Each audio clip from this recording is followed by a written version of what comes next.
Prosthodontists are dentists, and we're specialized in treating complex dental problems, including advanced implant and reconstructive dentistry.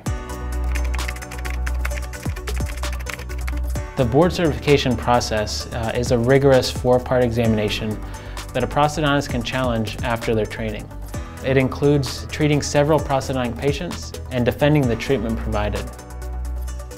The certification process forces those that take it to question every clinical decision they make during the treatment of their patients. After taking the exam myself, I have made this mentality a habit, and it continues to keep my standards high in private practice.